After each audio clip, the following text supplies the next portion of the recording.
This is Edu Skills, OET made easy. Our mission is to make you fall in love with OET. And if you're watching this on YouTube, kindly consider subscribing the channel. Give us a thumbs up if you like our work. And please share your comments so that we customize upcoming sessions accordingly. And please do share to your contacts so that we may reach out to maximum people who are really struggling, especially financially struggling to crack OET. We never charge for any of our services. So let's serve the humanity. All right, without further delay, let's get started with challenge 7.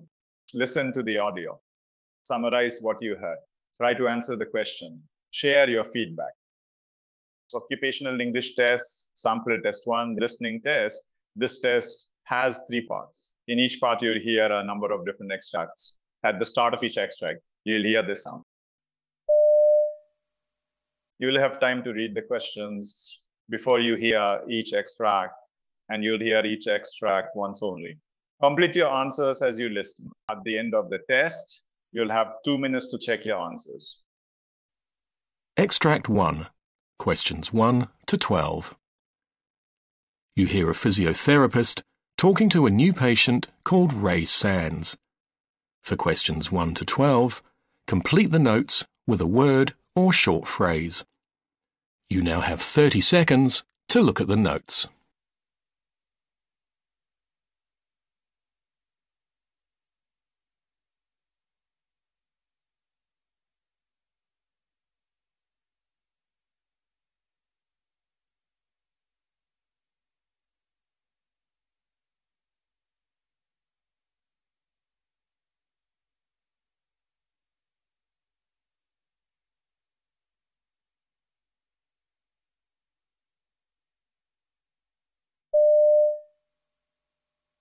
Come in.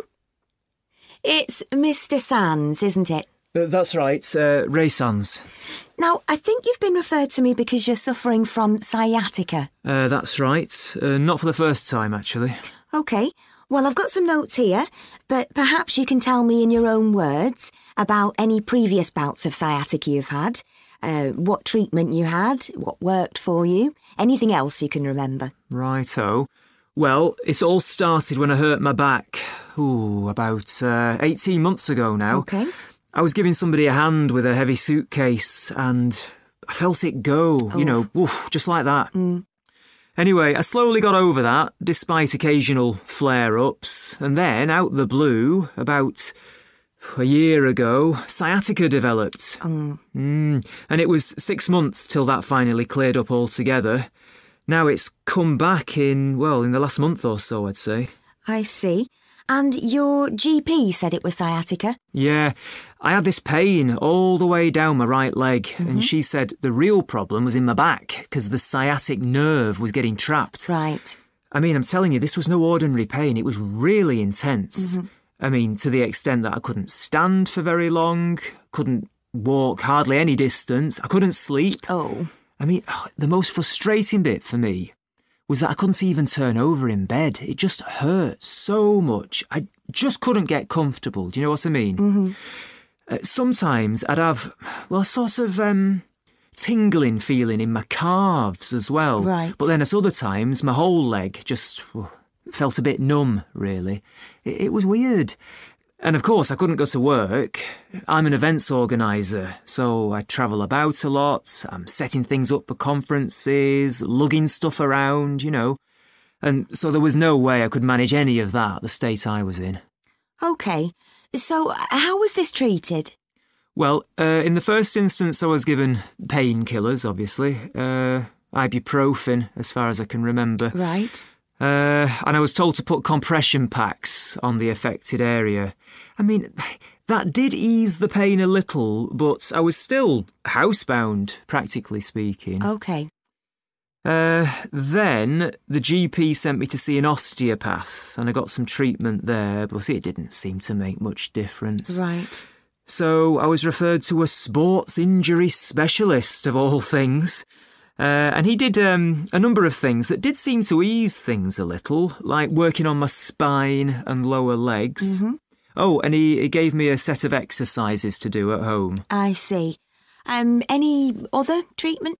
Oh, yeah, I almost forgot. There was this course of injections, and I went for various other therapies, like ultrasound, and another one where they use like electrical impulses. I can't remember exactly what it's called. Okay. At one point, I even considered acupuncture, but by then, the other things were beginning to take effect, and the symptoms were subsiding, so I gave it a miss. So, which of these various treatments do you feel was most effective? What made the difference? Well, I couldn't say for certain because it all went on for 4 months without much improvement, really. Then it wasn't until suddenly in the 5th month things changed quite dramatically. So to be honest with you, I think it was the combination of treatments gradually taking effect and coming together rather than one single thing making the difference. OK. And did anyone ever talk to you about what might be causing the problem? Well, I think everyone assumed that a slipped disc was behind it all, but was never actually confirmed as that. I mean, I know there is this other condition where you get a lot of pain in the buttocks, but that wasn't my experience. OK. And did anyone talk to you about aspects of your lifestyle that might be contributing to the problem? Well, I remember actually there was one of the therapists. Come in. It's Mr. Sands, isn't it? That's right, Ray Sands. Now, I think you've been referred to me because you're suffering from sciatica. That's right. Not for the first time, actually. OK. Well, I've got some notes here, but perhaps you can tell me in your own words about any previous bouts of sciatica you've had, what treatment you had, what worked for you, anything else you can remember. Righto. Well, it all started when I hurt my back, about 18 months ago now. OK. I was giving somebody a hand with a heavy suitcase and I felt it go, just like that. Anyway, I slowly got over that, despite occasional flare-ups, and then, out the blue, about a year ago, sciatica developed. And it was 6 months till that finally cleared up altogether.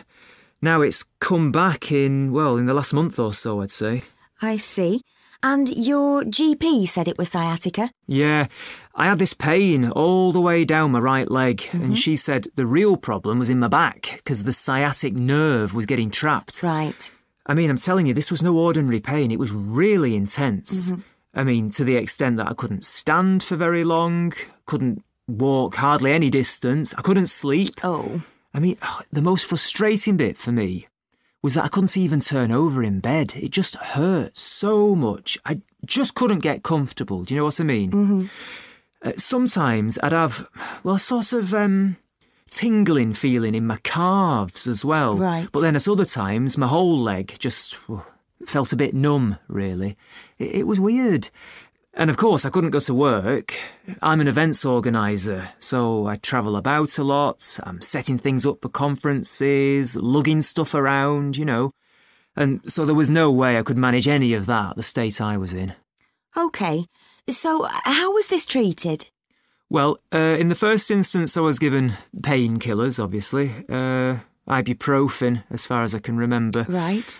And I was told to put compression packs on the affected area. I mean, that did ease the pain a little, but I was still housebound, practically speaking. OK. Then the GP sent me to see an osteopath, and I got some treatment there, but it didn't seem to make much difference. Right. So I was referred to a sports injury specialist, of all things. And he did a number of things that did seem to ease things a little, like working on my spine and lower legs. Oh, and he gave me a set of exercises to do at home. I see. Any other treatment? Oh, yeah, I almost forgot. There was this course of injections, and I went for various other therapies, like ultrasound, and another one where they use like electrical impulses. I can't remember exactly what it's called. OK. At one point, I even considered acupuncture, but by then, the other things were beginning to take effect and the symptoms were subsiding, so I gave it a miss. So, which of these various treatments do you feel was most effective? What made the difference? Well, I couldn't say for certain because it all went on for 4 months without much improvement, really. Then it wasn't until suddenly in the 5th month things changed quite dramatically. So to be honest with you, I think it was the combination of treatments gradually taking effect and coming together rather than one single thing making the difference. OK. And did anyone ever talk to you about what might be causing the problem?